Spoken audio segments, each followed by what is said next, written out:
Hey guys, welcome to resource point. आज हम लोग डिस्कस करने वाले हैं वीज़ा नाइट्स के करंट अफेयर्स जो कि हमारी जनवरी मंथ की चल रही है।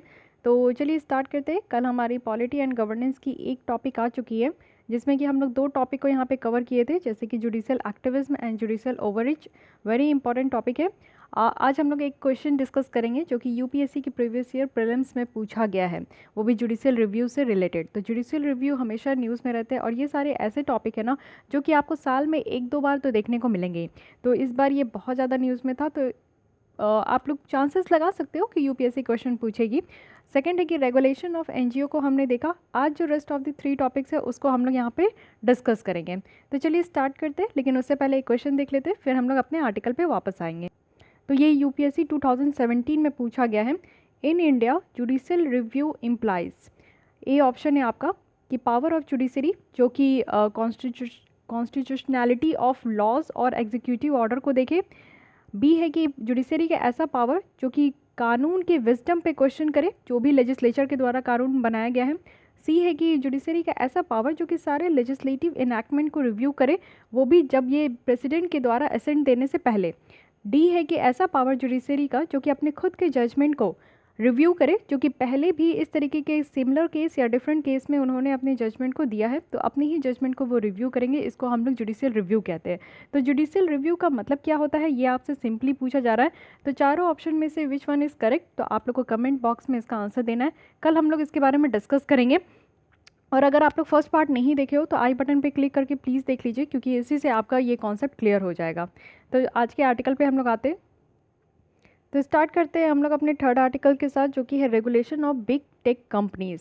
तो बड़ी बड़ी जो टेक्नोलॉजिकल जो कंपनीज़ है उनके बारे में यहाँ पे कहा जा रहा है। जैसे आप लोग देखो कि मल्टीपल इन्वेस्टिगेशन आज के डेट पर वर्ल्ड वाइड चल रहा है। क्यों? क्योंकि कई बार ऐसा कहा गया है कि बहुत सारे जो बिग टेक फर्म्स है, जैसे कि फेसबुक है, गूगल है, वो अपनी मोनोपोली पावर लेकर आ रहे हैं। इट मीन्स कि आप लोग देखते हो कि फेसबुक की जो न्यू अपडेट आई थी व्हाट्सएप से, तो उसमें भी ये कहा जा रहा था कि फेसबुक ऐसा यहाँ पे काम कर रहे हैं जिससे कि वो मोनोपोली कर सके। इट मीन्स कि अपना ही, सिर्फ मोनोपोली कहने का मतलब है कि मात्र एक ऐसा कंपनी हो जो कि पूरे वर्ल्ड में वो चले, उसकी कंपनी जो है पूरे वर्ल्ड वाइड जो है वो फेमस रहे। या फिर गूगल है, जैसे आप लोग हर समय देखते हो कि गूगल, कुछ भी चीज़ आप सर्च कर लो गूगल में, तो बाकी आप लोग कहीं पे भी जाओ आपको उसी का पॉपअप देखने को मिलता है। तो ये भी आज के डेट में जो इसको डेटा एनालिस्ट कहते हैं हम लोग, तो ये भी एक आपका मोनोपोलिस्टिक पावर के अंदर आ रहा है। तो इसलिए ये वर्ल्ड वाइड जो है ना इन्वेस्टिगेशन आज की डेट में चल रही है कि कौन सी ऐसी कंपनी है जो कि, जितनी भी आपको बिग टेक कंपनी देखने को मिलती है, ये फेसबुक हो गई, गूगल हो गई, तो ये हर एक जगह जो है ना अपनी एडवर्टीजमेंट देते रहते हैं और आपके माइंड को रीड करने का कोशिश कर रहे हैं, और आप जो भी चीज़ पे क्लिक करते हो वो आपको बार बार देखने को मिलता है। तो इसी के बारे में अभी हम लोग पढ़ेंगे। कुछ बैकग्राउंड में चल के देखते हैं कि एक्चुअली ये टॉपिक कहाँ से निकल कर आया। तो बहुत सारे बिग टेक कंपनीज़ हैं जो कि यूएसए में स्टार्ट हुआ था और इस्टेब्लिश किया गया है एक ग्लोबल प्रेजेंस के जैसा, और आज के भी डेट में वो अपने मार्केट को बहुत ज़्यादा एक्सपेंड कर रहे हैं। उनकी डोमिनेंस भी आपको टेक्नोलॉजी मार्केट में देखने को मिलेगा। तो जो बिग टेक कंपनीज़ है ना, वो सिर्फ इकॉनमी को ही इन्फ्लुएंस नहीं कर रहे, बट हमारे सोसाइटी को भी इन्फ्लुएंस कर रहे हैं। और ये सारी कंपनीज़ जो है एक नई तरीके की सोसाइटी आज के डेट में बना रही है, जो कि प्रोग्रेस हो रही है। और रिसेंट टाइम्स में तो आपने देखा होगा कि बहुत सारे ऐसे एविडेंस भी मिले हैं ना, जिससे कि जो हेट स्पीच हो गया, या फिर गलत तरीके के इन्फॉर्मेशन हो गया, या फिर कोई कॉन्स्पिरेसी थ्योरी होती है, यानी कि षड्यंत्र रचने वाली जो एक थ्योरी होती है, इस तरीके के आप लोग को जो फेक न्यूज़ होता है, ये सारी चीज़ें इतनी धड़ल्ले से आपका आज की डेट में स्प्रेड हो रहा है ना कि इसका भी एविडेंस देखने को मिला है। साथ ही इससे क्या हो रहा है, बहुत सारे एंटी ट्रस्ट केसेस निकल कर आ रही है। यानी कि एंटी ट्रस्ट, यानी कि आप लोग अब देखो कि कई बार अगर आप एक ही चीज़ के बारे में किसी भी मीडिया में, चाहे आप फेसबुक में, चाहे व्हाट्सएप में, अगर फेक न्यूज़ ही आप लोग पढ़ लेते हो ना, तो फिर आप लोग के पास अगर सच वाला न्यूज़ भी पहुंच जाएगा तो आपको लगेगा कि नहीं, ये भी गलती है। तो ये क्या हो गया कि एंटी ट्रस्ट हो गया, आप किसी भी चीज़ पे भरोसा नहीं कर पा रहे हो। तो ये आज की डेट में आप देखो कि ये रोल और रेगुलेशंस जो बिग टेक कंपनीज़ का है ना, ये बहुत ज़्यादा ज़रूरी है कि इनको देखा जाए, जिससे कि इनके जो काम है वो अकाउंटेबल बनाया जाए और सही तरीके से ये काम करे। तो बस यही सारी चीज़ें हैं जिसके कारण आज की डेट में हम लोग इस तरीके के टॉपिक को रीड कर रहे हैं। एंटी ट्रस्ट कानून क्या होता है? एंटी ट्रस्ट कानून वो सारे कानून हैं जो कंपनीज़ को रोकती है कि वो अपने एक साथ मिलकर काम करें, और जो अनफेयर अनफेयर प्राइस है ना उसको कंट्रोल करे और एक मोनोपोली क्रिएट करे। इट मीन्स कि आप लोग देखो कि कहीं पे भी गूगल में आप लोग सर्च कर लो कि आप लोग को एक हैंड पर्स चाहिए, ठीक है, और उसके बाद आप लोग कुछ भी खोलो, आप लोग यूट्यूब खोलो या फिर आप लोग कहीं पे भी जाओ, आपको वो पॉपअप दिखते रहेगा। कोई भी वेबसाइट आप ओपन करोगे तो आपको वो पॉपअप देखने को ही मिलेगा हैंड पर्स का कुछ ना कुछ, या फिर आप लैपटॉप का ही सर्च करोगे तो बार बार आपको सजेशन में आते रहेगा कि ये लैपटॉप ले लीजिए। इवन यूट्यूब में भी आपको जो है देखने को मिलेगा कि लैपटॉप की सजेशंस मिलते रहती है। तो इसका मतलब क्या है कि हर एक जगह मोनोपोली है, उन वो अपना ही मार्केट को क्रिएट करके बैठे हैं कि वो जो भी आप उनके मार्केट में सर्च करोगे, उनके जगह सर्च करोगे, वो आपको हर एक जगह देखने को मिलेगा। तो इट मीन्स है कि उनको इस तरीके का काम करने के लिए रोकना है, और इस तरीके का काम करने के लिए रोकने के लिए यहाँ पे एंटी ट्रस्ट कानून लाने की बात की जा रही है। इंडिया का जो एंटी ट्रस्ट कानून है द कॉम्पिटिशन एक्ट 2002 का है, जो कि फुल्ली 2009 में बनाया गया था, और इससे पहले जो 1969 यानी कि 1969 का जो कानून था उसको रिप्लेस करके। तो हमारे यहाँ ऑलरेडी ये एंटी ट्रस्ट लॉ है ही। साथ ही साथ जो कंपटीशन एक्ट है इसमें क्या होता है कि जितने भी इकोनॉमिक एक्टिविटीज़ है उसको मॉनिटर किया जाता है कि वो कंपटीशन को मोनोपलाइज तो नहीं कर रहे हैं ना, यानी कि मार्केट के अंदर अगर कोई कंपटीशन है तो ऐसा नहीं है कि कोई एक ही कंपनी यहाँ पे बार बार जीत जाए और बार बार अपनी जो है ना डोमिनेंस यहाँ पे लेकर आए, तो ऐसा तो नहीं है। इसी चीज़ को ये कंपटीशन एक्ट देखते हैं, और कंपटीशन एक्ट देखने के लिए हमारे यहाँ बाकायदा एक कमीशन भी है जो कि कंपटीशन कमीशन ऑफ इंडिया है। ये 2002 में इनको कानून के द्वारा बनाया गया था कि हमारे कंट्री में जितनी भी एंटी कॉम्पिटिटिव एक्टिविटी है उसको रेगुलेट करे। इट मीन्स कि कोई भी एक्टिविटी अगर कंट्री में हो रही है तो वो कॉम्पिटिटिव होना चाहिए। जब तक कॉम्पिटिटिव नहीं होता है तब तक लोग मेहनत नहीं करते हैं, कुछ न्यू इनोवेशन नहीं करते, कुछ न्यू इम्प्लीमेंट नहीं करते। तो इसीलिए मार्केट में कॉम्पिटिशन होना ज़रूरी है, तभी हमारा मार्केट डेवलप करता है, हमारा इकोनॉमिक डेवलप करता है, हमारा कंट्री डेवलप करता है। फाइन। तो एंटी ट्रस्ट लॉ के बारे में अगर पूछा जाए तो आई होप कि अब आप लोग बता सकते हो। लेकिन आप देखो कि आज की डेट में जो रोल प्ले किया जा रहा है बिग टेक कंपनीज़ का सोसाइटी में, तो उसका पॉजिटिव रोल भी देखते हैं और नेगेटिव रोल भी देखते हैं। सबसे पहले पॉजिटिव रोल देखते हैं कि ये सारी जो बिग टेक कंपनीज़ हैं वो किस तरीके से अपने अच्छे अच्छे रोल को अदा कर रही है। सबसे पहला क्या है कि इस तरीके के बिग टेक कंपनीज़ जो हैं उनके पास ये अधिकार होता है कि फ्री स्पीच और एक्सप्रेशन का। बिग टेक कंपनीज़ हैं जो कि अपने सिटीजन्स को ये प्रोवाइड करते हैं एक पावरफुल प्लेटफॉर्म, जिसमें कि वो अपने बातों को रख सकते हैं, किसी भी चीज़ को ट्रांजैक्ट कर सकते हैं, इन्फॉर्मेशन को रख सकते हैं, और इंटरटेनमेंट भी वो कंज्यूम कर सकते हैं। आज की डेट में सोशल मीडिया क्या है, जो आप लोग फेसबुक व्हाट्सएप ये सब यूज़ करते हो, तो ये एक इंटरटेनमेंट का ही तो साधन है। साथ ही साथ आप वहाँ पे अपनी इन्फॉर्मेशन भी रख सकते हो, साथ ही कोई और भी इन्फॉर्मेशन है तो उसको भी आप लोग देखते हो।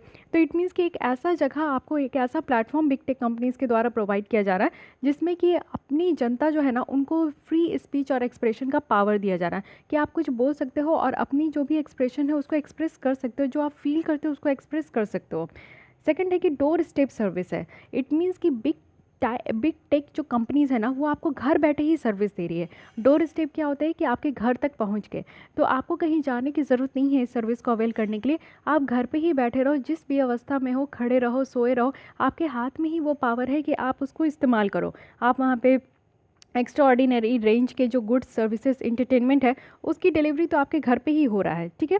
और साथ ही साथ आप कोविड-19 के टाइम में तो देखे होंगे कि ये जो मॉडर्न लाइफ है ये काफ़ी ज़्यादा पॉसिबल हो गया। इट मीन्स कि घर बैठे ही आप सारी चीज़ों को खरीद भी सकते हो, अपनी ज़रूरत के सामान, अपने खाने पीने के सामान, इवन आप लोग जो है राशन पानी सब कुछ जो है आज की डेट में वो घर ही आ जाता है कि नहीं। तो ये मॉडर्न लाइफ कहा जा रहा है। टेक्नोलॉजी और इनोवेशन है। जैसे आप लोग देखो कि एक सुपीरियर यूज़ का अगर आप टेक्नोलॉजी का देखोगे बिग टेक कंपनीज़ के द्वारा, और इनोवेशन जो इनके द्वारा किया जाता है वो बहुत ही ज़्यादा शानदार है। अगर आप लोग सही तरीके से इस स्मार्टफ़ोन को इस्तेमाल कर रहे हो तो आपको समझ में आएगा कि वाह, कि ये बिग टेक कंपनीज़ ने कितना अच्छा इनोवेशन किया कि सारी चीज़ें आपके हाथ में है। एक समय होता था जब आप स्कूल में होते होंगे, उस समय आपको किसी भी वर्ड का मीनिंग सर्च करना होता होगा तो आप हिंदी टू इंग्लिश और इंग्लिश टू हिंदी डिक्शनरी रखते होंगे ऑक्सफोर्ड की, है कि नहीं। लेकिन आज की डेट में आप सोचो कि आपको किसी भी मीनिंग की वर्ड की मीनिंग अगर सर्च करनी है तो आप तुरंत जो है अपने मोबाइल में गूगल में एकदम with in a fraction of second आप सर्च कर लेते हो। इवन आपको प्रोनाउंसिएशन भी पता चल जाता है कि आप उसको कैसे प्रोनाउंस करोगे। फाइन, है कि नहीं है। तो इट मीन्स कि इनोवेशन भी है इस बिग टेक कंपनीज़ के कारण, और साथ ही साथ हमारा जो फिनेंशियल सर्विस है वो भी डिजिटाइज हो रहा है, और ये भी एक बिग टेक कंपनीज़ के कारण ही है। आज की डेट में जो आप लोग इतने अच्छे तरीके से घर बैठ के जो मैं विज़न की टेस्ट सीरीज़ प्रोवाइड कर रही हूँ, आपको कोई ज़रूरत नहीं है कि आप दिल्ली जाओ, या फिर कोई ज़रूरत नहीं है कि आप लोग जो है वहाँ ऑफलाइन क्लासेस लो। आराम से घर बैठ के आप विज़न की ये मैगज़ीन भी पढ़ सकते हो अपने कंफर्ट ज़ोन में। विज़न टेस्ट सीरीज़ भी आप लोग ले सकते हो, और जो आप परचेज़ कर रहे हो आप अपने कंफर्ट ज़ोन में रह के ही आप मुझे इस डिजिटल मीडियम के माध्यम से ही परचेज़ कर रहे हो, और जो ये जो फैसिलिटी है वो आपको प्रोवाइड किया जा रहा है। तो ये सारी चीज़ें आपको देखने को मिलेगा कि एक पॉजिटिव रोल है इस बिग टेक कंपनीज़ का। ओके, लेकिन नेगेटिव रोल भी वैसे ही है। तो नेगेटिव रोल अगर आप देखो कि यहाँ पे आपको पावर दिया जाता है बिना अकाउंटेबिलिटी का। सबसे बड़ी पावर यहाँ पे है कि फेक न्यूज़ फैलाने की पावर। एक ऐसी रिपोर्ट पब्लिश की गई थी जिसमें ये बताया गया था कि जो फेक न्यूज़ स्प्रेड होता है ना, वो रियल न्यूज़ के कंपैरिजन में 6 टाइम्स फास्टर स्प्रेड होता है। तो अब आप समझ सकते हो कि हम लोग कितना ज़्यादा फेक न्यूज़ से गुजरते हैं अगर हम लोग न्यूज़ को ब्लाइंडली फॉलो करते हैं, जो व्हाट्सएप में प्रोवाइड किया जाता है, जो फेसबुक में प्रोवाइड किया जाता है, या फिर इंस्टा या फिर अदर जितने भी सोशल नेटवर्किंग साइट्स हैं। तो वो सारे ऑथेंटिक नहीं होते, फेक न्यूज़ होते हैं। तो फेक न्यूज़ जो फैलाया जाता है, लेकिन पता नहीं चल पाता है कि एक्चुअली ये फेक न्यूज़ का सोर्सेज कहाँ से था, कहाँ से ये ओरिजिन हुआ, उसको तो नहीं पता कर सकते ना। तो यहाँ पे पावर तो दिया गया है कि लोग कुछ भी बोल के चले जाएंगे, लेकिन अकाउंटेबल के बिना दिया गया है कि अगर वो गलत बोलते हैं और उनसे जो हमारे सोसाइटी में इम्पैक्ट होता है, मॉब लिंचिंग तक की सिचुएशन अराइज हो जाती है, तो इसके रिस्पॉन्सिबल कौन है ये तो आज तक नहीं पता चल रहा है। तो ये सबसे बड़ी और सबसे बुरी प्रॉब्लम आपको देखने को मिलेगा। दूसरी है कि एंटी कॉम्पिटिटिव बिहेवियर है।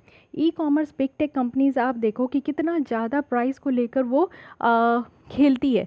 आपको जितने सारे ऑफ़र्स देखने को मिलते हैं, हमेशा आपको देखने को मिलेगा कि ऑफ़र्स चल रहे हैं कुछ ना कुछ। पहले तो कुछ स्पेशल फेस्टिवल में ऑफ़र आता था, बट अब जो है आपको वीकली ऑफ़र देखने को मिलेगा। ये फ्लिपकार्ट, अमेज़न, मिंत्रा, ये सारे आपको जितने भी ई कॉमर्स वेबसाइट है। लेकिन आप जब वही चीज़ दुकान में ख़रीदने जाओगे तो कुछ सामान की ऐसी प्राइसेस है जो आपको दुकान में ज़्यादा देखने को मिलेगा, लेकिन ऑनलाइन सस्ते देते हैं। तो एक एंटी कॉम्पिटिशन हो गया है रिटेल मार्केट में, आपको देखने को मिलेगा, क्योंकि उनको वही लगता है कि लोग तो अब ऑनलाइन खरीद रहे हैं, उनका यहाँ पे घाटा हो रहा है। तो जो छोटे छोटे मर्चेंट्स हैं ना, उनकी बिज़नेस बहुत ज़्यादा ठप हो रही है, और इसके कारण क्या हो रहा है, एक्विजिशन हो रहा है। जो छोटे और फास्ट ग्रोइंग कंपनीज़ है उनको सब एक्वायर कर रहे हैं। तो ये दूसरी यहाँ पे प्रॉब्लम है। थर्ड, आप देखोगे कि यहाँ पे पब्लिक बिहेवियर भी चेंज हो रहा है। बिग टेक जो है ना, वो सोशल मीडिया को हैंडल करते हैं, जितने भी प्लेटफॉर्म है जैसे फेसबुक, ट्विटर है, ये सब। तो ये क्या है ना कि जितने भी नैरेटिव्स है उनको कहीं ना कहीं मैनिपुलेट करने का पावर रख रहे हैं। जो हेट स्पीच है वो स्प्रेड हो रहा है, डिस इन्फॉर्मेशन स्प्रेड हो रहा है, जिसके कारण हमारी पब्लिक बिहेवियर चेंज हो रही है। आप लोग अगर गलत न्यूज़ पढ़ते हो तो उसका इम्पैक्ट बहुत जल्दी होता है as comparison to real news के। तो इससे कहीं ना कहीं हमारी सोचने समझने की क्षमता जो है वो भी कहीं ना कहीं चेंज हो रही है। एग्जाम्पल में बताया जा रहा है कि जो फार्मर जीनोसाइड हैशटैग चल रहा है, यहाँ पे फार्मर जीनोसाइड कितना गलत वर्ड है। हमारे यहाँ फार्मर्स जो प्रोटेस्ट कर रहे हैं वो अपने हक के लिए कर रहे हैं, वो एमएसपी ब्रिटेन में चाहते हैं। उनका था कि उनका है कि उनको जो है कोई ना कोई कोर्ट तक की रीच होनी चाहिए अगर उनको किसी भी तरीके का प्रॉब्लम हो। तो वो जो भी बात कह रहे हैं वो सही कह रहे हैं। उनका आप लोग देखो कि जो फार्मर का प्रोटेस्ट चल रहा है, लेकिन कितना आप लोग देखोगे ना कि ट्विटर पे क्या आपका ट्रेंड कर रहा है, तो हैशटैग फार्मर्स जीनोसाइड जो है वो हैशटैग आपका ट्रेंड कर रहा है, जो कि हमारे इंडिया की इमेज को कितना ज़्यादा गलत ठहराया जा रहा है। ऐसा तो हो नहीं रहा है हमारे यहाँ, लेकिन आप लोग समझ सकते हो कि ये एक गलत पावर की तरह कारण जो है ना, लोगों की बिहेवियर चेंज हो जाती है। ऐसा भी हो सकता है कि जो बाहर के कंट्री के लोग हैं, मे बी वो इंडिया को अब दूसरी नज़र से देखें। तो ये एक आपको नेगेटिव देखने को मिलेगा। और सबसे बड़ी नेगेटिव तो साइबर क्राइम है। जितना ज़्यादा आज के डेट में हम लोग ऑनलाइन में डिपेंडेंट होते जा रहे हैं, उतना ज़्यादा आज के डेट में हम लोग क्राइम में फंसते जा रहे हैं। इंटरनेट के पोटेंशियल्स अगर आप लोग देखोगे तो इसमें बहुत ज़्यादा हार्मफुल कंटेंट भी होता है। आपको बस एक लिंक आएगा, उसमें आपको कहा जाएगा कि आप इसमें क्लिक करो, उसके बाद आपको जो है यहाँ यहाँ यहाँ इतना ज़्यादा चीज़ें आपको मिलेगी, ऑफ़र मिलेगी, प्राइस मिलेगा। आप लोग क्लिक कर देते हो, लेकिन उस एक क्लिक के कारण आपके मोबाइल में जो आपका हिडन कैमरा होता है वो ऑनलाइन हो जाता है, वो आपका स्टार्ट होता है, जिससे कि वो सारी चीज़ें रिकॉर्ड हो जाती है। आपकी जो डिटेल्स है, जो प्राइवेट डिटेल्स है, वो आपकी लीक हो सकती है। तो बहुत सारी ऐसी चीज़ है जो कि आप लोग क्राइम देख रहे हो कि साइबर क्राइम बढ़ते जा रहा है। साथ ही आपका वॉयलेट भी हो रहा है प्राइवेसी, क्योंकि डेटा प्राइवेसी लॉ हमारे यहाँ कमी है। आज तक जो है हमारे यहाँ डेटा प्रोटेक्शन कानून नहीं इम्प्लीमेंट हुआ है, ना ही आया है। तो इसलिए हमारी जो प्राइवेसी है वो कहीं ना कहीं ऑन स्टेक लगा हुआ है। तो हमारी जो पर्सनल डेटा की यूज़र्स है ना, वो भी यहाँ पे आप देखो कि प्लेटफॉर्म पे शेयर करते हो, तो समटाइम्स वो आपका जो है मिसयूज़ भी हो जाता है। तो ये सारी एक आप लोग देखोगे कि नेगेटिव आस्पेक्ट है, एक नेगेटिव रोल है हमारे बिग टेक जाइंट्स का। तो जितना ना पॉजिटिव है उससे ज़्यादा आपको नेगेटिव देखने को मिल रहा है। तो ये एक रोल है जिसमें कि अगर आपको प्रॉन्स एंड कॉन्स पूछा जाए तो आप अच्छे से लिख सको। अब हम लोग जो ऊपर जितने भी नेगेटिव रोल प्ले किया जा रहा है बिग टेक कंपनीज़ के द्वारा, तो आज के डेट में जो करंट लीगल और टेक्निकल फ्रेमवर्क है, इसमें आप लोग देखोगे ना कि बहुत सारे जो इमर्जिंग बिग टेक पावर्स है ना, उनको रेगुलेट करने की ज़रूरत है। अब इशू क्या आ रहा है इनको रेगुलेट करने में, ये समझिए। सबसे पहला है कि जो अनकोऑर्डिनेटेड रेगुलेशंस ग्लोबली है, इट मीन्स कि अगर उनकी जोग्राफिकल रीच आप देखोगे ना, तो कोई भी आपका ग्लोबल मॉनिटरिंग और रेगुलेटरी फ्रेमवर्क आज की डेट में नहीं देखने को मिलेगा जो कि इन सारे बिग टेक कंपनीज़ को रेगुलेट कर रही है। तो सबसे बड़ा प्रॉब्लम यही है। सेकंड है कि टैक्स अवॉइडेंस है। जितनी भी बिग टेक कंपनीज़ है ना, वो यहाँ पे जो गैप है और जो मिसमैच है base erosion and profit shifting का, वो इस टैक्स को कहीं ना एक्सप्लॉइट कर रही है। Base erosion and profit sharing या फिर शिफ्टिंग भी आप कह सकते हो, ये आपका एक तरीके का टैक्स रूल होता है जो कि यहाँ पे जितने बिग टेक जाइंट्स हैं ना, उनको यहाँ पे देना होता है, बट वो इसको भी एक्सप्लॉइट कर रही है, कहीं ना कहीं इसके साथ खेल रही है। ठीक है। हमारे इंडियन गवर्नमेंट के द्वारा लास्ट ईयर ही इक्वलाइजेशन टैक्स लेवाई भी लगाया गया था, वो भी डिजिटल ट्रांजैक्शंस में और ऑनलाइन एडवर्टीजमेंट में, वो भी नॉन रेसिडेंट कंपनीज़ के द्वारा। तो इक्वलाइजेशन लेवाई लगाया गया था जिससे कि हम लोग जो डिजिटल ट्रांजैक्शन करते हैं ना, उसमें से कुछ हमारा जो है यहाँ पे एक टैक्स के रूप में डिडक्ट होगा मनी, और वो इक्वलाइजेशन लेवाई कहलाता है। ठीक है।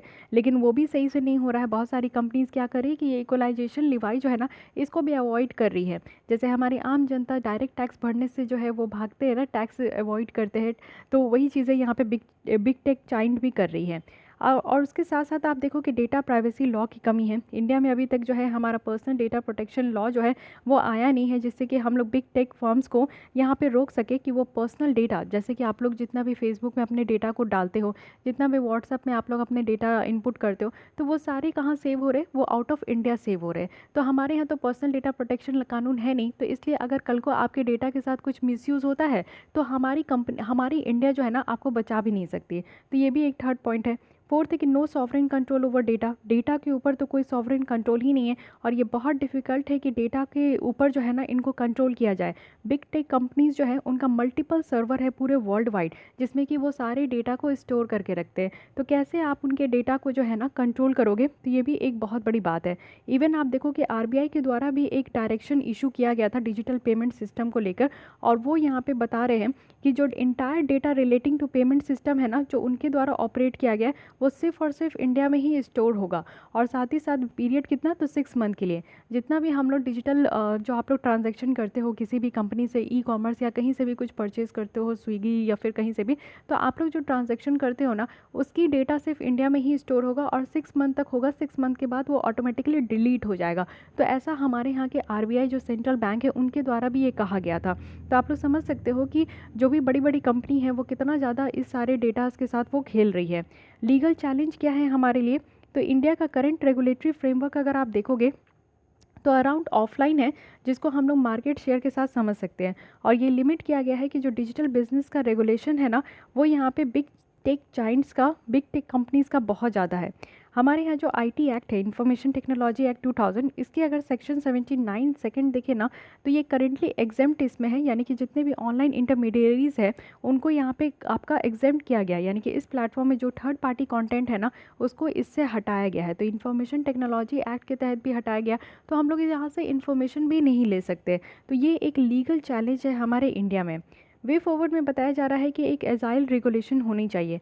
बिग जितनी भी टेक है ना, उनको यहाँ पे एक रेगुलेटर्स के द्वारा जो है स्क्रूटनाइज करने की ज़रूरत है। जैसे हमारे यहाँ already competition commission of India है, तो वो कंज्यूमर के इंटरेस्ट को प्रोटेक्ट करते हैं और कंपटीशन को मेंटेन करते हैं। तो इसी तरीके से पूरे वर्ल्ड वाइड भी कोई एक कंपनी, कोई एक ऐसी बॉडी होना चाहिए जो कि इसको रेगुलेट कर सके। सेकेंड है कि टैक्सेशन। इकोनॉमिक एक्टिविटी जो भी इंडिया में बेस्ड है ना, उनको टैक्स करना चाहिए उनके ट्रांजेक्शन, इनकम और अर्निंग के बेसिस पे। साथ ही data security is the most priority things. तो हमें ये इंश्योर करना होगा कि हमारे यहाँ जितनी भी लोग हैं उनकी डेटा लोकलाइजेशन को लेकर। इट मीन्स कि अगर हम लोग यहाँ पे फेसबुक, व्हाट्सएप, इंस्टा सब कुछ यूज़ कर रहे हैं और उसमें हम लोग अपनी जो पर्सनल डेटा को इनपुट कर रहे हैं, तो वो सारी पर्सनल डेटा सिर्फ हमारे कंट्री में ही स्टोर हो, तो ऐसा किया जा रहा है। साथ ही ऐसा किया जाना चाहिए। साथ ही dynamic and adaptable regulatory framework होना चाहिए। रेगुलेटरी फ्रेमवर्क जो कि इंटीग्रेटेड हो, फ्लेक्सिबल हो, डायनेमिक हो और कैपेबल हो कि हम लोग यहाँ पे टेक्नोलॉजिकल को अडॉप्ट कर सके, सोशल चेंजेस को अडॉप्ट कर सके। तो इससे जो फास्ट इवॉल्विंग टेक्नोलॉजीज़ है और कॉम्पिटिटिव कंडक्ट है ना, वो बेटर तरीके से हो पाएगा। और साथ ही साथ हम लोग को यहाँ पे लूपहोल और जो गैप है उसको भी हम लोग को कम करना होगा। जैसे कि आप लोग देखो कि हमारे यहाँ एक कानून है, टेलीग्राफ एक्ट है, ट्राई एक्ट है, इंफॉर्मेशन टेक्नोलॉजी एक्ट है और बहुत सारे कंपटीशन लॉ भी है और रूल्स भी है, जिसके द्वारा हम लोग बिग टेक को रेगुलेट भी कर सकते हैं। तो ये एक मोर कॉम्प्रिहेंसिव और एफिशिएंट भी होना चाहिए। साथ ही साइबर क्राइम की जो मेन इश्यूज निकल कर आ रही है उसको फाइट करना बहुत ज़्यादा ज़रूरी है। और फाइट कैसे कर पाएंगे, तो कॉपरेशन की ज़रूरत है, वो भी टेक्नोलॉजी सर्विस कंपनी के बीच में, लॉ इन्फोर्समेंट एजेंसीज़ के बीच में और दूसरी कंट्रीज़ के बीच में, जिससे कि हम लोग एक बेटर तरीके से कंप्यूटर के रिसोर्सेज को इस्तेमाल कर सके और जो साइबर क्राइम हो रहा है उनको हम लोग यहाँ पे ख़त्म और कम कर सके। कंक्लूज़न में बताया जा रहा है कि जो लार्जेस्ट डेमोक्रेसी और जो डिजिटल नेशन है जैसे कि हमारा भारत है, तो यहाँ पे इम्परेटिव नीड की ज़रूरत है कि हम लोग रेगुलेटरी फ्रेमवर्क को लेकर आए और जितनी भी बिग टेक कंपनीज है उसको रेगुलेट करें और एक ट्रू लीडर के जैसा इमर्ज हो। तो ये एक नीड ऑफ एन आवर कह सकते हैं, जिसमें कि हम लोग को ज़रूरी है आज के डेट में कि बिग टेक कंपनीज़ को रेगुलेट करना। फाइन, अब आइए यहाँ पे जो भी डाउट्स है आपकी क्लियर होगी। इक्वलाइजेशन लिवाई आप लोग देख लो, इससे भी रिलेटेड प्रीवियस ईयर में क्वेश्चंस आपका पूछा गया है।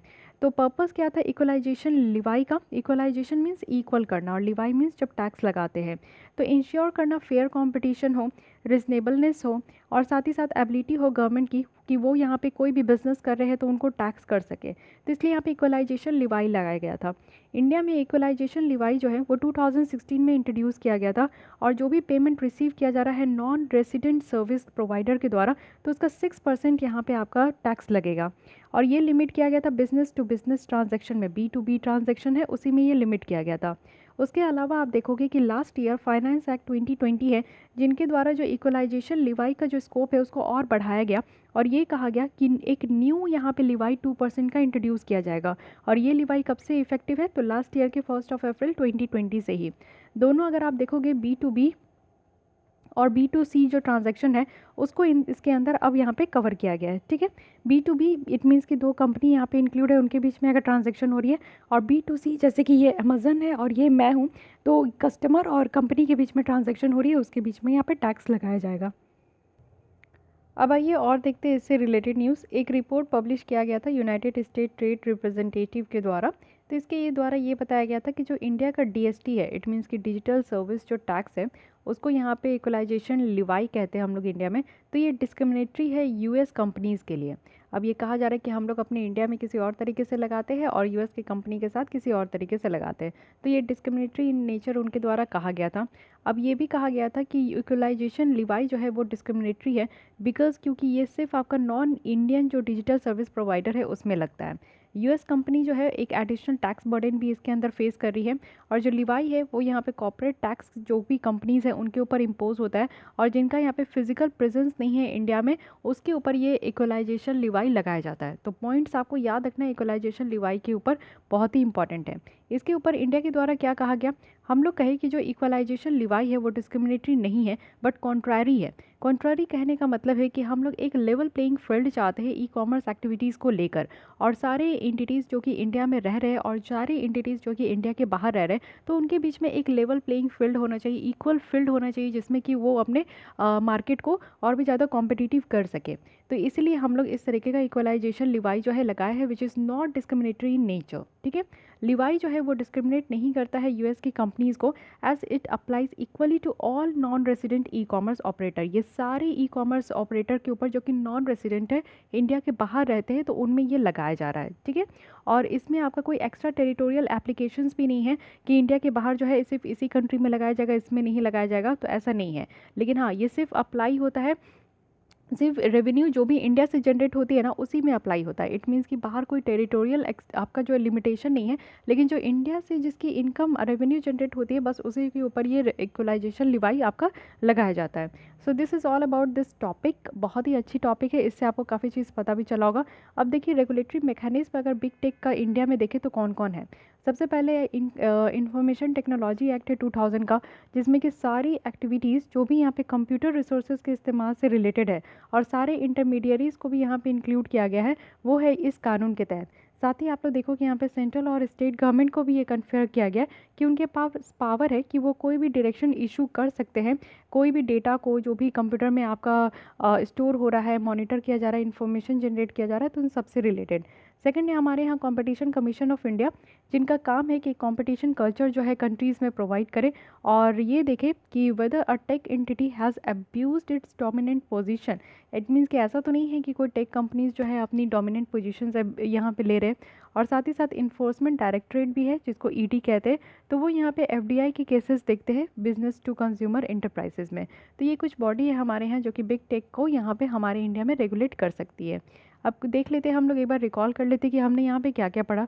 सबसे पहले बिग टेक कंपनीज़ को रेगुलेट करने की ज़रूरत है, क्योंकि आज के डेट में बहुत ज़्यादा वो मोनोपोली पावर लेकर आ रहे हैं। और एंटी ट्रस्ट कानून के बारे में भी हम लोग ने देखा। साथ ही पॉजिटिव और नेगेटिव रोल देखे। पॉजिटिव रोल तो चलिए अच्छा है, लेकिन नेगेटिव रोल की लिस्ट बहुत ज़्यादा है, जो हमें मजबूर करती है कि अब हमें इस टॉपिक को कंसर्न में लेना चाहिए और जितनी भी बिग टेक कंपनीज है उनको अब रेगुलेट करना चाहिए। तो इशू क्या है रेगुलेट करने में? सबसे बड़ा है कि अनकोऑर्डिनेटेड है, टैक्स अवॉइड करते हैं, डेटा प्राइवेसी कानून नहीं है और कोई सॉवरेन कंट्रोल नहीं है डेटा के ऊपर, डेटा स्टोरेज के ऊपर। और साथ ही साथ इंडिया में भी लीगल चैलेंजेस है कुछ और वे फॉरवर्ड बताया गया है। ठीक है, साथ ही हमने एडिशनल इन्फॉर्मेशन भी देखी इक्वलाइजेशन लिवाई के बारे में, और इससे रिलेटेड जो यूएस के द्वारा हमारे ऊपर एक आरोप लगाया गया था कि डिस्क्रिमिनेटरी इन नेचर है, बट इंडिया के द्वारा भी जो तर्क वितर्क दिए गए हैं वो भी बहुत सही है, तो याद रखिएगा। फाइन। अब आते हैं internet shutdown, which is very important, आज के लिए बहुत इंपॉर्टेंट है, क्योंकि जब से जम्मू एंड कश्मीर को स्टेट से कन्वर्ट करके यूनियन टेरिटरी बना दिया गया एंड स्क्रैप आउट कर दिया गया आर्टिकल 370, तब से ये इंटरनेट शटडाउन जो है और भी ज़्यादा न्यूज़ में आ चुका है। तो अब हम लोग रिसेंट रिपोर्ट के द्वारा देखते हैं, जो कि UK based privacy and security research firm है, उनके द्वारा बताया गया है कि इंटरनेट शटडाउन 2020 में इंडिया को यहाँ पे कितना कॉस्ट हुआ है, तो $2.8 बिलियन तक का जो है कॉस्ट लगा है। ऑलमोस्ट 70% जो कि टोटल लॉस हुआ है $4 बिलियन का, वो भी वर्ल्ड इकॉनमी में। तो आप समझ सकते हो कि इंटरनेट शटडाउन से हमारे इकॉनमी में घाटा भी होता है। तो पूरे ऑल ओवर द वर्ल्ड में जो घाटा हुआ है वो $4 बिलियन का है, लेकिन उसमें से आधा आप देखोगे, आधा से भी ज़्यादा $2.8 बिलियन कहाँ लॉस हुआ है, तो इंडिया में ही हुआ है। तो आप समझ सकते हो कि कितना ज़्यादा लॉस हमें हुआ है। कुछ की फाइंडिंग और है इस रिपोर्ट का, ये देख लेते हैं। इकॉनमिक इम्पैक्ट बताया जा रहा है इंटरनेट शटडाउन का, कि इंडिया में मोर देन डबल जो है ना, आप देखो कि नेक्स्ट 20 कंट्रीज़ में, जितना भी 20 कंट्रीज़ में इंटरनेट शटडाउन हुआ है उसका मोर देन डबल जो है हमारे कंट्री में इंटरनेट शटडाउन हुआ है। इंडिया में आप देखोगे कि इंटरनेट की जो एक्सेस है ना उसको बहुत ज़्यादा रेस्ट्रिक्ट किया गया है। अगर किसी और कंट्री के कंपैरिजन में आप देखो तो 75 टाइम्स बताया जा रहा है कि हम लोग अपने कंट्री में कोई एरिया, सारे एरिया को लेकर यहाँ पे बताया जा रहा है कि 75 टाइम्स हमने इंटरनेट शटडाउन अपने कंट्री में की है। और ये रिपोर्ट जो है एक अलग से मेंशन कर रहा है कि हम लोग जो है अलग से जो है यहाँ पे इंटरनेट यूज़ को, जो कश्मीर वाला रीजन है, और उसको कहा जा रहा है कि लॉन्गेस्ट इंटरनेट शटडाउन हुआ है किसी भी डेमोक्रेसी में। तो डेमोक्रेसी में ये लॉन्गेस्ट शटडाउन है, क्योंकि आपको पता है कि कंटिन्यूस 1 साल तक या 11-12 महीना तो शटडाउन रहा ही है। तो जो इंटरनेट शटडाउन हमारा कश्मीर में बंद हुआ है उसको longest internet shutdown in democracy कहा जा रहा है। और ये जो रेस्ट्रिक्शन है, इस रेस्ट्रिक्शन के कारण क्या हुआ है कि जो डिस्ट्रीब्यूशन ऑफ मेडिसिन, बिजनेस और स्कूल्स है ना, वो नेगेटिवली इम्पैक्ट हुआ है। क्योंकि आपको पता है कि कोविड-19 के टाइम में तो आप जो ऑनलाइन सर्विस आपको प्रोवाइड किया जा रहा है, इंटरनेट प्रोवाइड किया जा रहा है, उनका महत्व आप लोग समझे होंगे कि आप लोग कोचिंग नहीं जा पा रहे, स्कूल नहीं जा पा रहे, कॉलेज नहीं जा पा रहे, इसकी सारी सुविधा आपको इंटरनेट में मिल रही है। साथ ही आप लोग जो डॉक्टर के पास नहीं जा रहे थे तो टेली मेडिसिन की सुविधा आपको मिल रही थी। साथ ही आप लोग सब्जी वगैरह, राशन वगैरह खरीदने नहीं जा रहे थे, तो उसके लिए आपका जो है बिग बास्केट ये सारी चीज़ें आपको घर पे प्रोवाइड कर रहा था।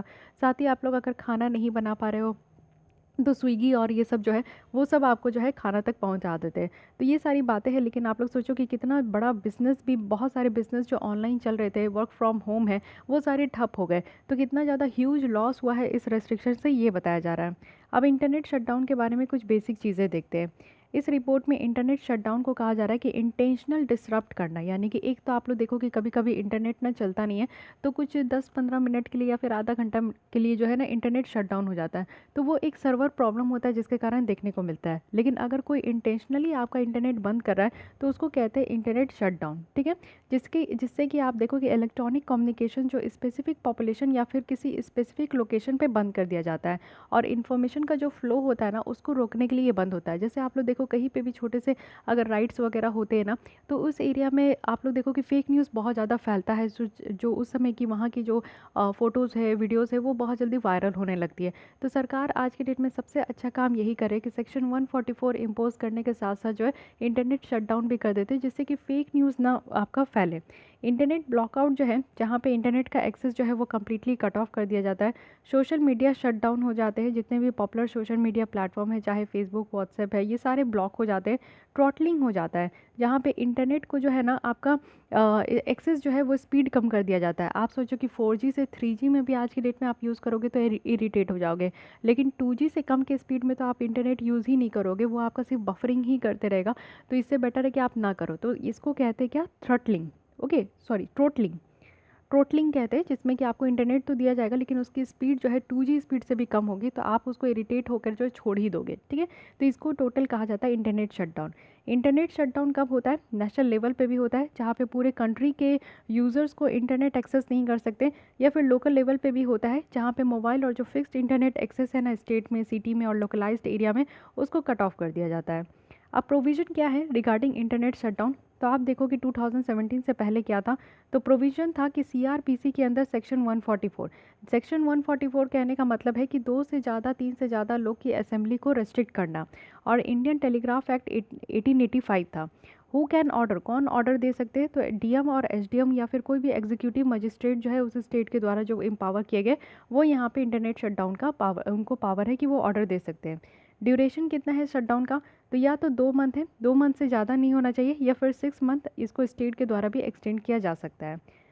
2017 के बाद क्या हुआ कि टेम्पररी सस्पेंशन होने लगा टेलीकॉम सर्विस का, और 2017 के रूल्स के अलावा गवर्नमेंट जो है ना वो यहाँ पे बहुत ज़्यादा ऑफन यूज़ करने लगी, ब्रॉड पावर मिल गया सेक्शन 144 के तहत। और कौन लगा सकते हैं, तो सिर्फ यहाँ पे होम सेक्रेटरी है यूनियन में, और स्टेट जो है वो यहाँ पे ऑर्डर पास कर सकते हैं, और रिव्यू किया जाएगा एक कमेटी के द्वारा विद इन 5 मिनट्स। इन अनएबॉर्डेबल अगर हम लोग सर्कमस्टांसेस देखें, तो ऑर्डर को यहाँ पे ना कोई भी ऑफिसर, यानी कि जॉइंट सेक्रेटरी के रैंक के कोई भी ऑफिसर जो है वो दे सकते हैं। साथ ही साथ कब तक लगेगा, ड्यूरेशन क्या है, तो टेम्प्रेरी सस्पेंशन अगर हम लोग टेलीकॉम सर्विस रूल्स 2020 के हिसाब से देखें, तो जो ऑर्डर मिलता है टेलीकॉम या इंटरनेट सर्विस को शट डाउन करने का, तो वो 15 दिन से ज़्यादा नहीं होना चाहिए। तो अभी जो 2017 के बाद है वो 15 डेज से ज़्यादा नहीं होना चाहिए, लेकिन इससे पहले जो आपका था 2017 के पहले, तो सेक्शन 144 के तहत 2 मंथ से ज़्यादा नहीं होना चाहिए, but it can be extended by states order up to 6 month, ठीक है। तो ये आपको ध्यान रखना है, काफ़ी इंपॉर्टेंट इन्फॉर्मेशन है ये। कुछ और भी प्रोविज़न अगर आप इंटरनेट शटडाउन का देखोगे, तो जो हमारे यहाँ इंफॉर्मेशन टेक्नोलॉजी एक्ट 2018 उसके सेक्शन 69A के तहत ये कहा गया है कि गवर्नमेंट को पावर है कि वो पर्टिकुलर जो वेबसाइट है उसको ब्लॉक करे, ना कि इंटरनेट एज अ होल। तो ये आपको याद रखना है, क्योंकि ऑप्शन में दे दिया जाएगा कि इस बेसिस पे जो है यहाँ पे इंटरनेट शटडाउन होगा। तो सेक्शन 69A के तहत जो है इंटरनेट शटडाउन नहीं होगा, कोई पर्टिकुलर वेबसाइट सिर्फ वहाँ पे आपका ब्लॉक किया जाएगा, ठीक है। रिव्यू कमेटी अगर आप देखोगे तो सेंट्रल लेवल पे भी है, स्टेट लेवल पे भी है। सेंट्रल लेवल पे जहाँ पे कैबिनेट सेक्रेटरी है और secretaries of department of legal affairs है, टेलीकम्युनिकेशंस है। स्टेट लेवल पे देखेंगे तो चीफ सेक्रेटरी है, सेक्रेटरी लॉ है और आपका रिमेम्बरेंस है, इंचार्ज लीगल अफेयर्स है, और secretary to the state government है, ठीक है। तो ये सारे आप देख सकते हो, थोड़ा बहुत ध्यान में रखिएगा कि कौन कौन से यहाँ पे कमेटी के मेंबर होते हैं। अब यहाँ पे जो इंटरनेट शटडाउन किया जाता है उसके फेवर में क्या आर्गूमेंट किया जा रहा है, फेवर में ये कहा जा रहा है कि इंटरनेट शटडाउन अच्छा है क्योंकि इससे हेट स्पीच और फेक न्यूज़ जो है वो कम फैलते हैं। साथ ही जो पीस, शांति और जो पब्लिक स्टेबिलिटी है वो बेटर तरीके से होता है। जब भी कोई दंगा वगैरह होता है, अगर आप एक गलत न्यूज़ पढ़ लेते हो या कुछ गुस्सा वाला हेट स्पीच पढ़ लेते हो, तो आपको अंदर से गुस्सा आएगा, फिर वहाँ पे आपका शांति नहीं रहेगा, लोग स्टेबल नहीं रहेंगे, सिविल अनरेस्ट हो जाता है। तो इसलिए इन सारी चीज़ों के लिए बेटर है। गवर्नमेंट के द्वारा भी आप देखो कि काफ़ी चैलेंजिंग सिचुएशन फेस करना पड़ता है, पब्लिक ऑर्डर को थ्रेटन किया जाता है, नेशनल सिक्योरिटी भी कहीं ना कहीं एक खतरे में आ जाती है। साथ ही जो डिसरप्टिव रोल है वो भी कम हो जाता है। बहुत सारे र्यूमर्स आपको देखने को मिलेगा कि व्हाट्सएप में, सोशल मीडिया में जो आपका फैलता है, तो उसके कारण डिसरप्टिव रोल भी देखने को मिलता है। कई सारे लोग जो है आ जाते हैं सड़कों पे, वो मारना पीटना, पब्लिक प्रॉपर्टी को बहुत ज़्यादा डैमेज करना, तो ये सारा काम करते हैं। तो इसलिए ऐसा कहा जाता है कि अगर कोई भी प्रॉब्लम अराइज़ हो रही है इन लोकल एरिया और एट नेशनल लेवल, तो बेटर है कि आप इंटरनेट शट डाउन कर दो, ठीक है। लेकिन इसके अगेंस्ट में आर्गूमेंट क्या किया जा रहा है, ये बताइए। सबसे पहला है कि ह्यूमन राइट को वायलेट कर रहा है, क्योंकि हमें तो अधिकार है कि हम लोग इंटरनेट का इस्तेमाल करें, हमें यहाँ पे अधिकार है।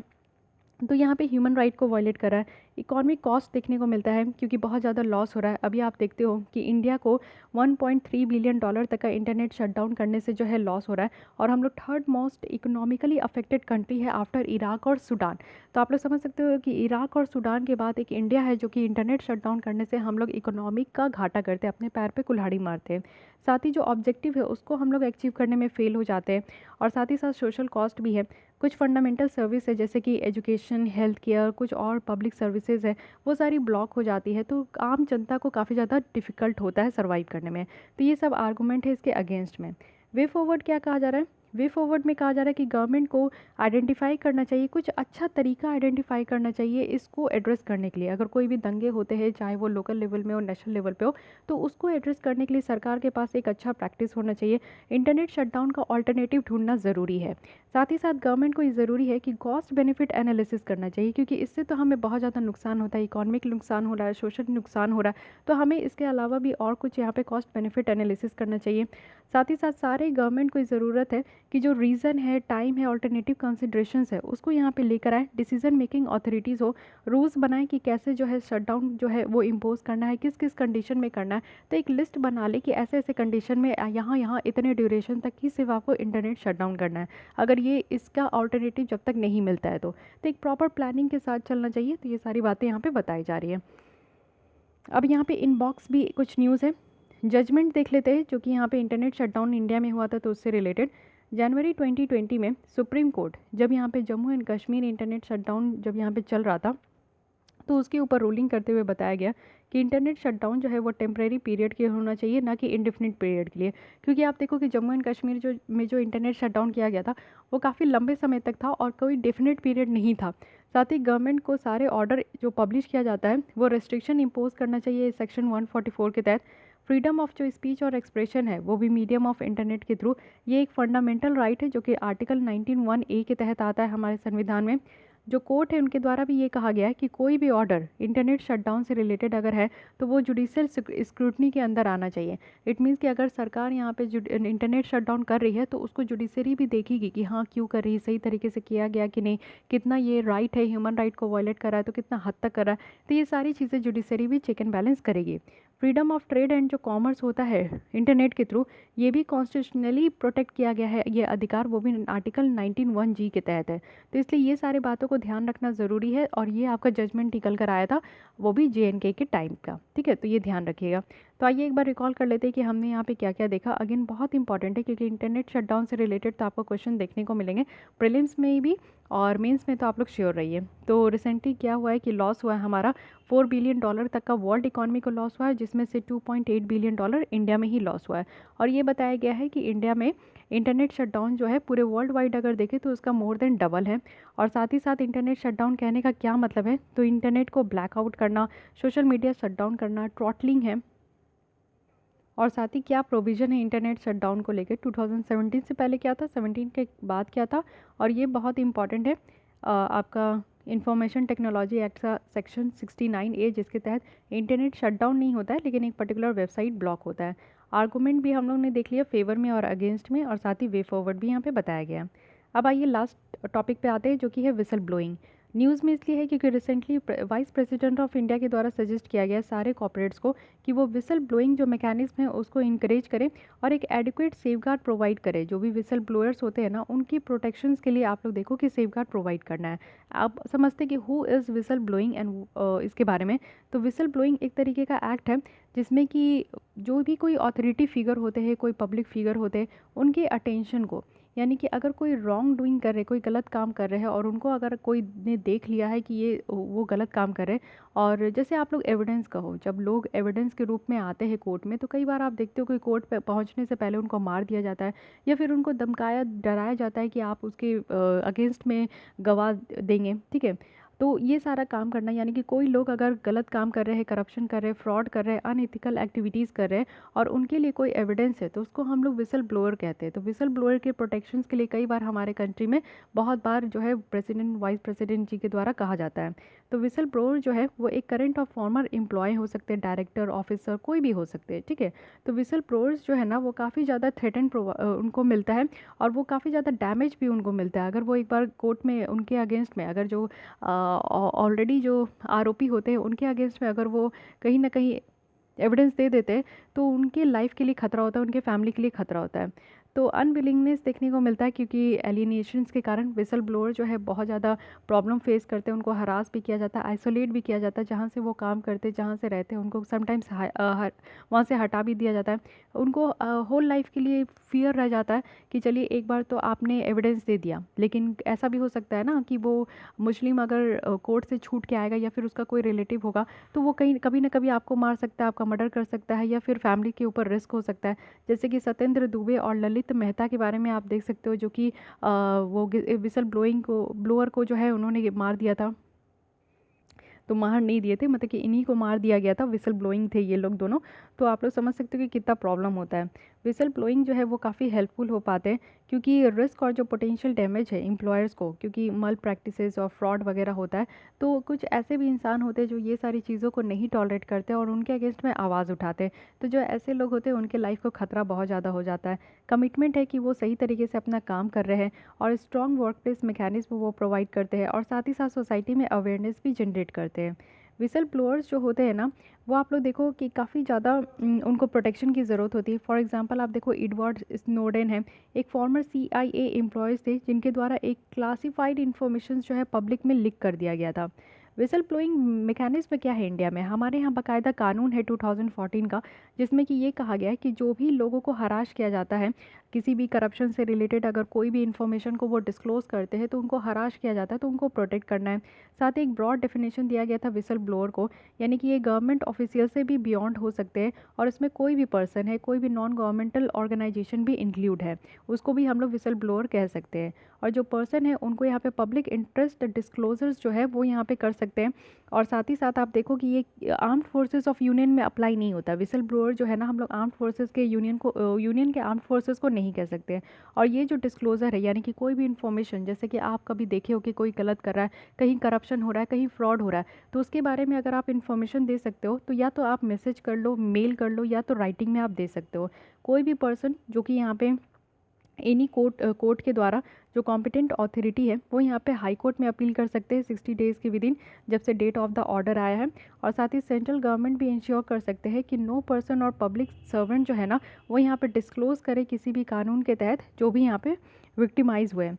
विसल ब्लोअर प्रोटेक्शन बिल जो है 2015 में लाया गया था, वो भी लोकसभा में, लेकिन ये अभी लैप्स हो गया। जैसे ही लोकसभा डिसॉल्व हुआ तो ये वाली बिल लैप्स हो गई थी, बट कोई नहीं, हमारे यहाँ बाकायदा कानून है और कई बार ध्यान भी रखा जाता है। उसके अलावा आप देखो सेबी पिट रेगुलेशन है, प्रोहिबिशन ऑफ इनसाइडर ट्रेडर। तो इनसाइडर ट्रेडिंग भी होता है। इसका कहने का मतलब है कि जैसे आप लोग देखते हो कि कॉर्पोरेट सेक्टर में अगर कोई भी तरीके का काम हो रहा है, तो कुछ लोग जो है इनसाइडर ट्रेडिंग होते हैं, जो कि अंदर ही अंदर वो ट्रेड करते हैं। तो वो भी यहाँ पे अंदर ही अंदर जो ट्रेड करते हैं ना, वो उस कंपनी के और उस जगह के जो है वो अंदर की बात जानते हैं। तो यहाँ पे भी रिवार्ड किया जाता है जो विसल ब्लोअर होते हैं। अगर कोई भी इनसाइडर ट्रेडर है उसके बारे में अगर वो जान रहे हैं, तो उसके बारे में अगर बताया जाता है तो उनको रिवॉर्ड किया जाता है, उसको भी विसल ब्लोअर कहते हैं। साथ ही कंपनीज एक्ट 2013 है, यहाँ पे भी मैंडेटरी किया गया है कि जो भी यहाँ पे एंटिटीज़ स्टॉक एक्सचेंज में लिस्ट है, तो वो भी एक ऑडिट कमेटी को सेटअप करे, जिसमें कि जितने भी विसल ब्लोअर का कंप्लेन है ना, उसको इन्वेस्टिगेट किया जाए। इट मीन्स कि जो भी लोग हैं जो करप्शन नहीं देखना पसंद करते हैं, जो फ्रॉड नहीं देखना पसंद करते, तो वो अगर कंप्लेन कर रहे हैं तो उनको बेटर तरीके से इन्वेस्टिगेट भी किया जाए। लेकिन गैप क्या है विसल ब्लोइंग मैकेनिज्म में, हमारे यहाँ जो कानून है ना उसमें कई बार इशू देखने को मिलता है, और इशू यही है कि कई बार डिले हो जाता है इसको ऑपरेशन करने में।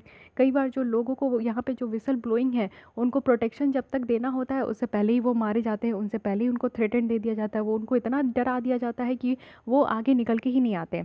साथ ही कोई भी पेनल्टी नहीं है, अगर कोई भी पब्लिक सर्वेंट के अगेंस्ट में ना किसी भी तरीके का पेनल्टी नहीं है। साथ ही यहाँ पे जो विटनेस है इन्वेस्टिगेशन के टाइम में और जो ट्रायल के टाइम में जो विटनेस आते हैं, उनको किसी तरीके का प्रोटेक्शन नहीं दिया जाता है। और ना ही पूरी तरीके से पावरफुल लेजिस्लेशन है प्राइवेट इंडिविजुअल के लिए। और लैक ऑफ ट्रस्ट है, कई बार आप देखते हो कि लोग ही सरकार पे ट्रस्ट नहीं करते हैं, लोग ही उस जगह पे ट्रस्ट नहीं करते। तो इन्वेस्टिगेशन सिस्टम में भी ट्रस्ट देखने को मिलता है, क्योंकि कई बार ऐसा लगता है उन लोगों को कि वो लोग पैसा खा के बैठ जाते हैं, वो लोग हमारा क्या ख्याल रखेंगे। तो ट्रस्ट की भी कमी है। साथ ही साथ नो इफेक्टिव इम्प्लीमेंटेशन, यानी कि कई बार आप देखोगे कि ऑर्गेनाइजेशन में इम्प्लीमेंटेशन भी सही तरीके से नहीं होता है। तो ये सारी कमी है हमारे कानून में, जिसके कारण विसल ब्लोअर आगे निकल कर नहीं आते, और आगे निकल कर आते तो उनके साथ कोई ना कोई हादसा हो जाता है। तो कंक्लूजन में यही बताया जा रहा है कि हमें अपने यहाँ के जो विसल ब्लोअर्स हैं उनको बहुत ज़्यादा सेव करने की ज़रूरत है। उनकी लाइफ और उनके फैमिली की लाइफ जो है ना, कहीं ऑन स्टेक हो जाता है। तो उनको हम लोग को संभालने की ज़रूरत है, उनको और ज़्यादा जो है हमें ट्रस्ट में, कॉन्फिडेंस में लेने की ज़रूरत है, जिससे कि हमारा जो कंपनी का या फिर कहीं पे भी जो रेगुलेशन है, कॉम्पनसेशन है, वो और ज़्यादा मजबूत हो पाएगा। और जितने भी एग्रीड विसल ब्लोअर्स हैं ना, उनको बेटर तरीके से रेमेडीज़ दी जाएगी। तो ये सारी बातें की जा रही है, ठीक है। तो इसके बारे में आप लोग समझिएगा। और यहाँ पे एथिकल पर्सपेक्टिव भी बताया जा रहा है विसल ब्लोइंग का। तो बहुत सारे एथिकल इश्यूज़ भी है, जैसे कि आप देखो कि या तो ऑर्गेनाइजेशन के प्रति डिसलॉयल हो, या फिर नॉलेज जो गलत तरीके का काम कर रहे हैं तो उसको भी आप लोग शेयर करो। मोरल कमिटमेंट है सोसाइटी के थ्रू, और मिसट्रस्ट जो है वो यहाँ पे फेलो वर्कर से मिलता है। साथ ही यहाँ पे दो मोरल वैल्यूज़ है, एक तो है फेयरनेस और दूसरा है लॉयल्टी, जो कि कॉन्फ्लिक्ट भी है में कन्वर्ट हो जाता है। साथ ही आप लोग देखो कि एथिकल क्या है कि आप लोग अगर विसल ब्लोअर बनना चाहते हो तो यानी कि आप लॉयल हो अपने काम के लिए, आप अपना काम जो है एकदम फेयर तरीके से करते हो, उसमें कहीं से भी मिलावट नहीं है, गंदगी नहीं है। तो ये एक मोरल वैल्यूज़ होते हैं हमारे विसल ब्लोअर के लिए, ठीक है। तो इतना आप लोग को जानना ज़रूरी है। तो ये कानून के बारे में समझिएगा, जहाँ पे भी विसल ब्लोअर आएंगे इन कानून के 2-3 प्रोविजंस आप लोग को ज़रूर लिखना चाहिए, जिससे कि एक अच्छा मार्क्स आप लोग को मिले, जिससे कि समझ में आए कि हाँ आप लोग को जानकारी हो। ओके, तो आज के लिए इतना ही गाइस। हमारा यहाँ पे पॉलिटी एंड गवर्नेंस कंप्लीट हो गया। कल हम लोग इंटरनेशनल रिलेशन स्टार्ट करेंगे, और बहुत ही ज़्यादा बेहतरीन टॉपिक के साथ India and United nation security council, क्योंकि हमारी यहाँ पे जो सीट हमें मिली थी नॉन परमानेंट मेंबर्स का, तो वो हम लोग स्टार्ट कर चुके हैं। तो इसलिए इसके बारे में हम लोग देखेंगे डिटेल में। आज के लिए बस इतनी ही। अगर आपको ये लेसन अच्छी लगती है तो लाइक कीजिए अपने दोस्तों के साथ, या फिर सोशल नेटवर्किंग साइट्स में ज़रूर इसको शेयर कीजिए, जिससे कि और भी ज़्यादा जितने भी नीडी पीपल्स हैं उनके पास ये पहुंच सके। फिर भी कोई डाउट, कोई सजेशंस है तो आप कमेंट कर सकते हैं। एंड मेक श्योर कि आपने हमारे चैनल को सब्सक्राइब कर लिया, क्योंकि डेली इसी तरीके से आपको 4 बजे वीडियोज़ देखने को मिलेंगे करंट अफेयर्स के। तो मिलते हैं कल। Thank you.